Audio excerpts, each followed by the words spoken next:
Hi everybody, I'm Julian. I'm the founder of Grow Your Photography Studio. Today there is a very special guest joining us to talk about wall art and products, the one and only Alex Ingram, business manager at Digitalab. Hey Alex, welcome. Hello, how you doing? I'm great, and you? Yeah, great, thank you.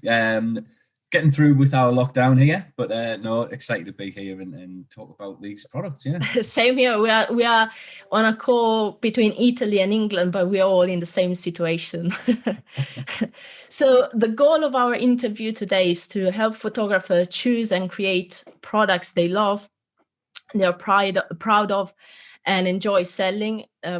Most of them, if not all of them, are home, so they have time to work on pricing, products, and everything. So we're going to try and help them.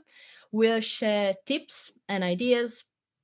And I also recommend to everybody to sticking with us until the end, because we will be announcing an amazing giveaway organized in partnership with Digitalab and Maddy Rogers Photography. So, Alex, I'm sure that in our audience today, we have basically two groups of photographers, some who've been selling products and doing IPS for quite some time and are probably looking for new products that they want to introduce. And other photographers who are creating now the first pricing to get started with IPS and products. And to answer something that's on everybody's mind, or at least I get asked very often by my clients, especially considering all of the changes we have faced during the last month or a year, I would say. Could you tell me, in your experience, which are the most popular products for newborn sessions, maternity sessions? Have you seen any new trends in terms of popular products in the last 12 months? Yeah, I mean, not just for the last sort of 12 months, but you can kind of drill down into the data for the past 2 years.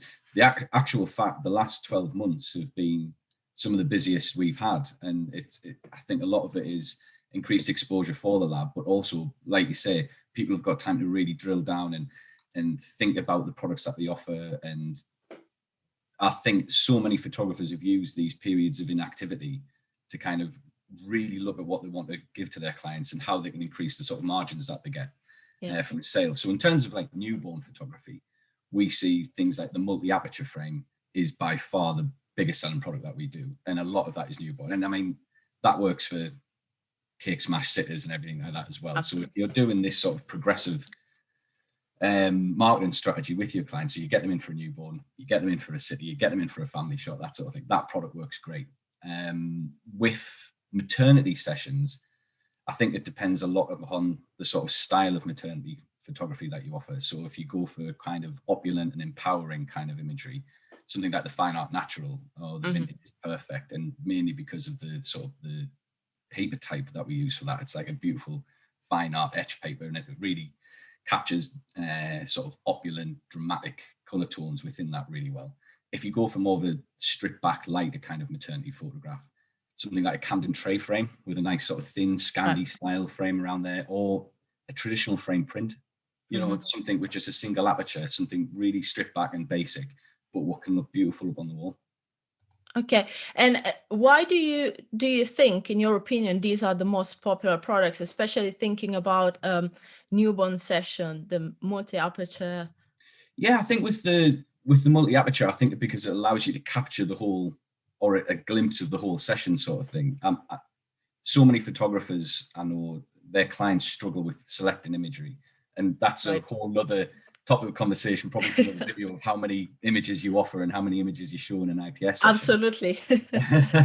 But the multi-aperture allows you a bit more creative freedom. So if you really want to get nerdy about the statistics, you know, the 30-24 multi-aperture, that's the biggest selling out of all of them. I think it's mount option 2 on our website, but other labs have similar sort of layouts as well.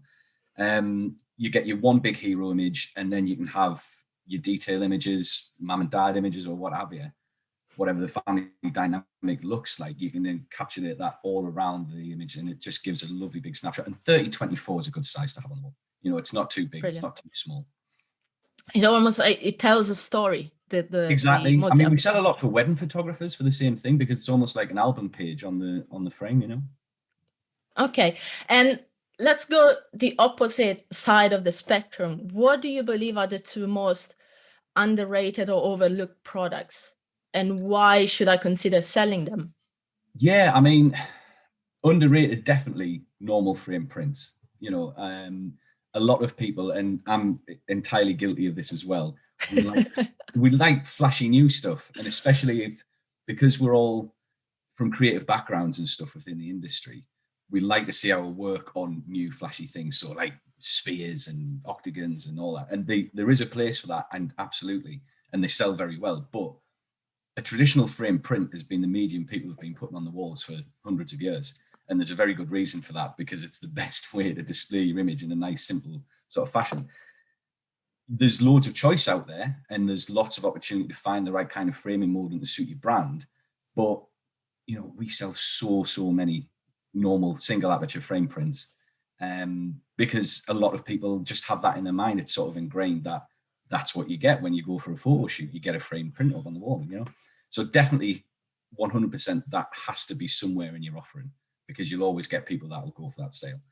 And then again, it's strange because it's one of our best selling products, but something like the Fine Art Natural, simply because a lot of people don't know what it looks like, because the texture and the finish of the paper is very different to what is available and what has been available.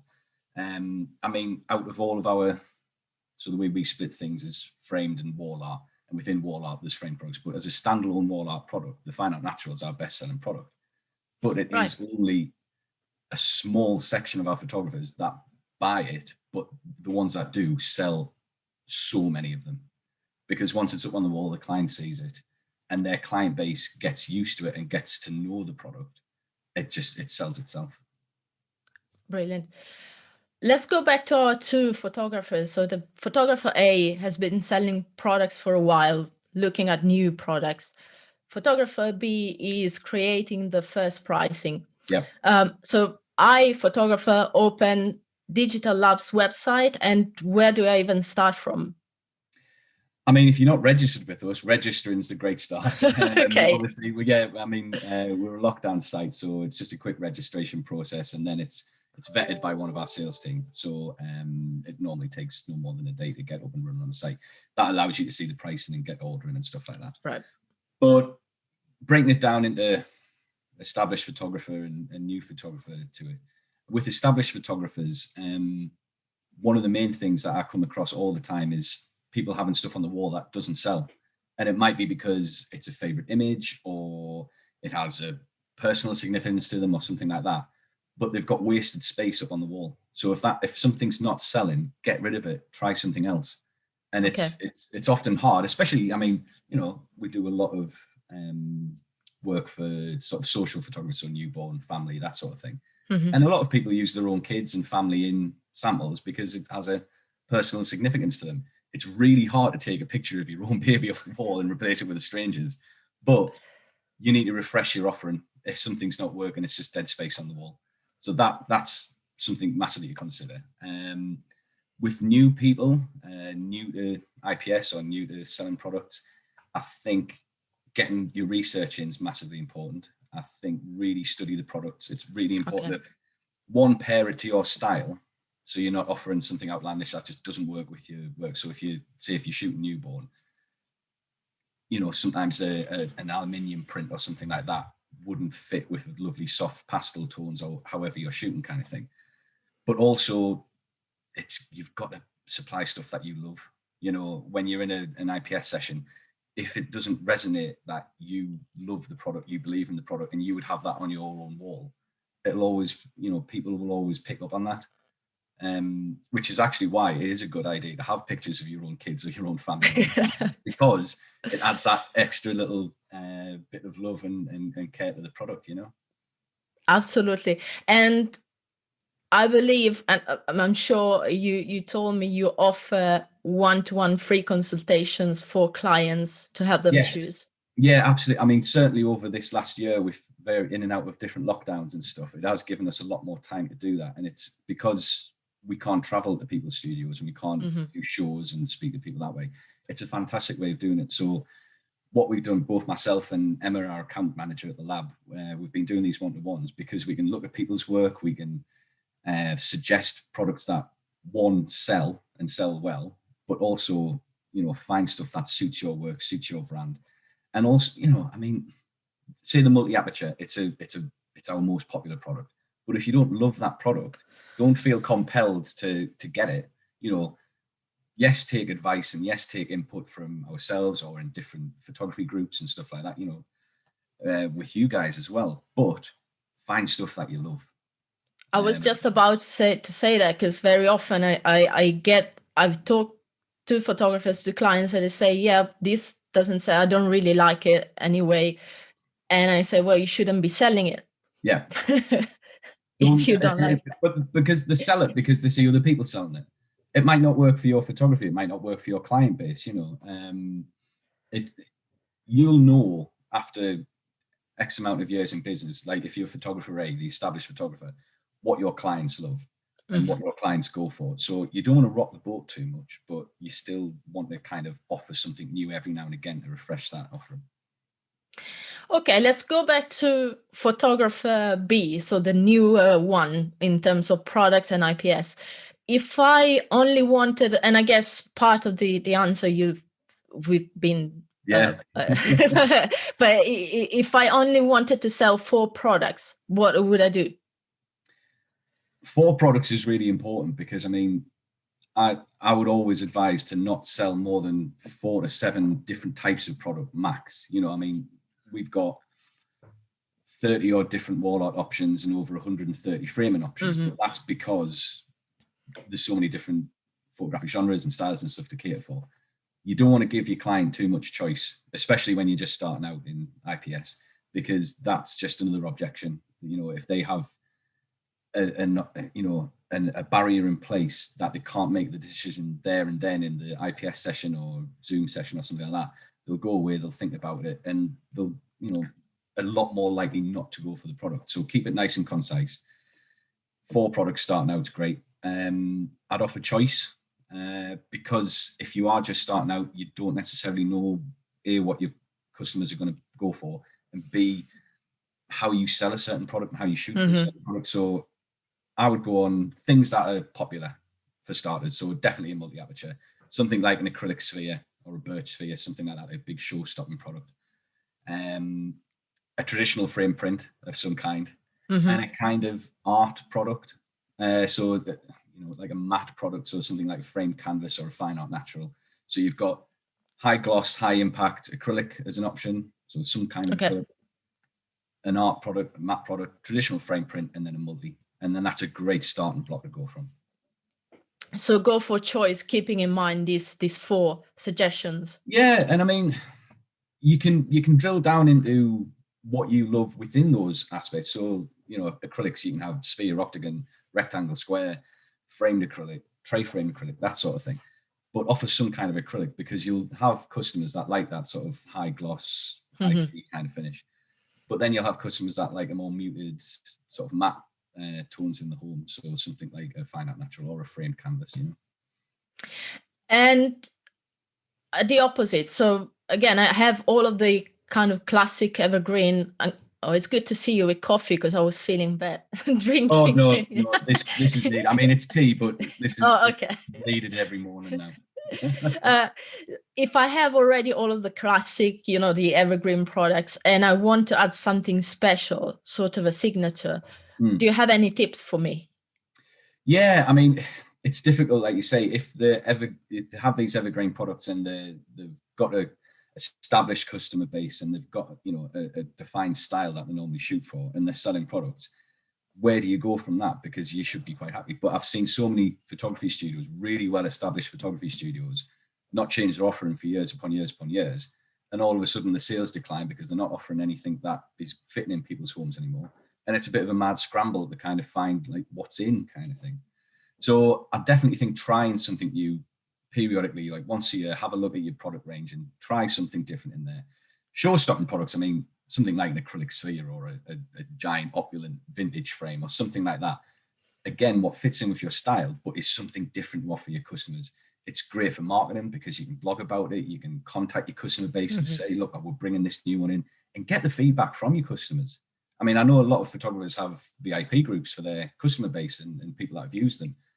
Speak to the customers on there, see what they think, I mean, without giving away where you're getting the products from, sort of thing. But it's massively important to keep refreshing it and keep going, because if you stand still, you will fall behind eventually.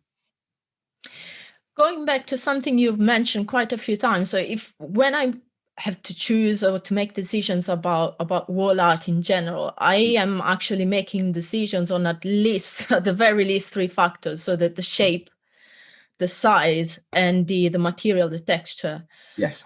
If we talk about shape for a moment, and this is because I get this question quite often, photographers who want to start selling orbs or similar products, can you give us some tips or guidelines to help make decisions in terms of shape? Yeah, I mean, the most important thing is getting it right in camera, because you will drive yourself crazy if you shoot a beautiful landscape image with a family in. You want to get in an orb, it's just not going to fit, you know. Certain types of photography, certain types of images do work better in you know, shapes like the orb and stuff. I mean, essentially, it's a square crop. So what you need to do is consider it's a square crop with, you're going to lose a little bit around the edges as well. So shoot a little bit wider than normal, because you will spend hours extending backgrounds and cloning, and you know, you're never going to get it quite right. So always consider that. And it's difficult because it's ingrained into us that we shoot in a camera style. So you either, you know, 3:2 ratio or 4:3 ratio, that sort of thing. Throwing something in like a sphere or something like that. It's why the spheres, they're incredibly popular, but some photographers, I mean, like, you know, one of our brand ambassadors, Gary Hill, he hates them because he shoots 4:3 and that's how he thinks photographs should be viewed, sort of thing. But clients love them, you know. So and it's a point for most products, really, because aspect ratios and everything, everyone has different ways to shoot. But something like a multi-aperture product, if you're considering that you want to sell that product, you want to offer it to your clients, and you know that it's going to do well for you, when you're in the shoot, you need to consider that you definitely need 6 images of a consistent color tone, consistent lighting, similar sort of props within them, that sort of thing, to be able to get that and put that together as a coherent story of the shoot. And again, doing that in camera beforehand is just going to save you so much time.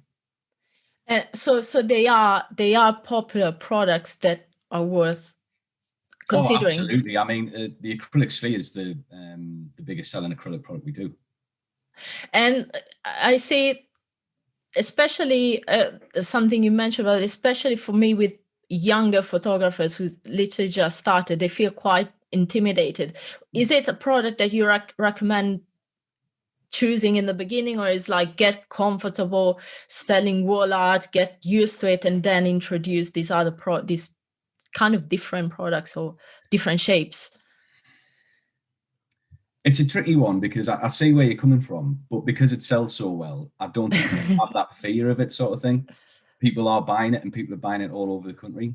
So it's a case of, if you are just starting out, you're not sure on the cropping or anything like that, it's a simple way to do some test shots, get some model calls in and stuff like that, and get that up so you can get a system in place, so you know that, right, if I shoot between there and there, I know I'm going to get that crop.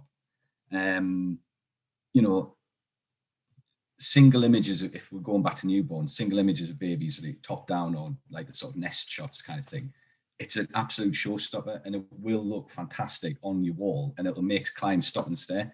Even if they don't necessarily go for the sphere, it's a conversation starter. It's something that they'll be sort of wowed by, and that might lead on to selling a more traditional frame, but it's definitely something worth considering. Worth considering. Okay. Another conversational question that I get asked very often: classic canvas versus framed canvas. How do I choose between the two? And most of all, how do I help clients choose? I think the market will actually choose for you in a lot of way, and your clients will choose for you, because, and it's something that we've seen more and more over the last sort of 3-4 years. because a classic canvas, like a box canvas, because that is now readily available in so many different avenues, kind of thing. You can educate your clients, and you can tell them that you're blue in the face that it's archival, it's 12 color, fade resistant inks, it's museum quality cotton canvas and stuff like that. We live this industry day in, day out as photographers and labs and stuff like that. We're used to the terminology, we know what goes into the products and stuff like that. The general public don't, and it's something that we can't. Again, I'm very guilty of this. I just assume that people know what a certain product is. If they see a canvas and they see something to their eyes very similar that they can get from somewhere like Asda for 40 or 50 pound, you are not going to sell them a straightforward canvas for 300 pound plus sort of thing. If you put a frame on that, though, it changes the game completely, because if you've got a frame canvas, or if you've got tray frame canvas or something, the deep tray frames really popular, that changes the conversation completely, because again, it's not something that they can get readily on the high street. It's not something that they can go out and buy. You, the photographer, as the kind of authority on this, that's a product you can source especially for them, and only you can provide it, kind of thing. That just creates a whole different conversation, and it makes it a lot more desirable product for them. So, I mean, in terms of our sales, it's 10 to 1 at least in terms of framed canvases to straightforward canvases these days. Okay, let's talk for a moment about prints. First question, what are the best options for newborn photographers? And also, going back to what you just said, how do I help a client make sense of the fact that one of my prints costs 10, 20, 50 times what they see at a high street photo lab? Yeah, and I mean, we get asked this all the time. It's, I mean, prints over digital as well is a massive topic. I'll go into that in a second. But in terms of best options for, say, newborn photographers, definitely matte prints. So I say standard, but it's our matte crystal archive C-type print. And if you want to go for a fine art print, something like the Amiga rag, which has got really beautiful soft tones in there, they work perfectly. And if you're going to go that extra mile, go for something in a matte or a slip mount or something like that, unless you're offering them in boxes, like presentation options, because it adds so much more perceived value to the print.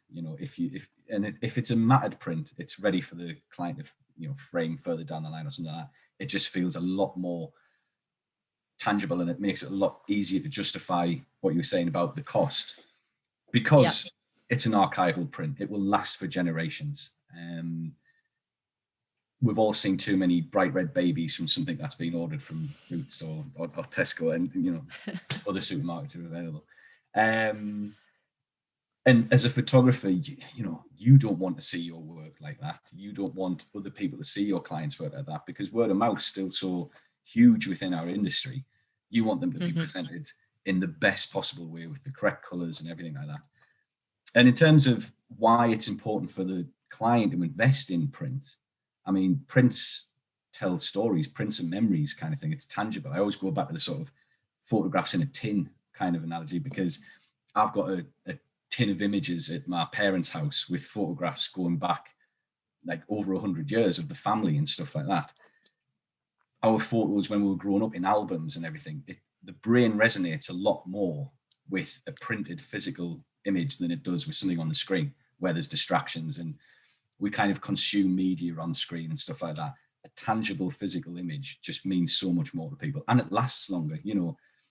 Technology moves on massively. Oh, absolutely. There's computers, I mean, this laptop I'm speaking on now, it doesn't have a USB port. So how are they going to actually do those images in the future? I mean, Apple aren't making computers with USB ports anymore. I mean, would you have the same feeling of nostalgia or the same lovely sort of feeling that washes over you when you look at your like parents' wedding album if it was on like a floppy disk or something and you couldn't even view it anywhere because the technology moves on so fast? Absolutely. Preserving it in print just cements those images for decades. And I think this is something that clients experience every day, because if you think about how often you lose photos on your phone or computer or whatever versus I have my parents' wedding album and it's still here. It's 50 years later, it's still. Absolutely. I mean, like you say, losing stuff. I mean, mainly where I save stuff, because I'm terrible for knowing when I've saved anything. So, you know, it might still be on the computer somewhere, but God knows if I can find it. Right. So we've spoken about many different things, and we got to the best kind of part of the process, which is ordering samples. So I've chosen my product. I'm happy with it. I need to order a sample. Which sizes and products should I keep at the studio of the ones I've chosen? Yeah, I mean, I think we've spoke about product choice. If you are new, definitely, you know, a good choice of options. But the main thing is, if you've got the space, go big. You know, you need to have large sized products on the wall, because it's so much easier to talk. You'll sell what you show, basically. People are very materialistic. If they see something and that's presented to them as that's the option that they go for, 9 times out of 10, that is what they're going to go for. It's a lot easier to, you know, show someone how it's going to appear on the wall.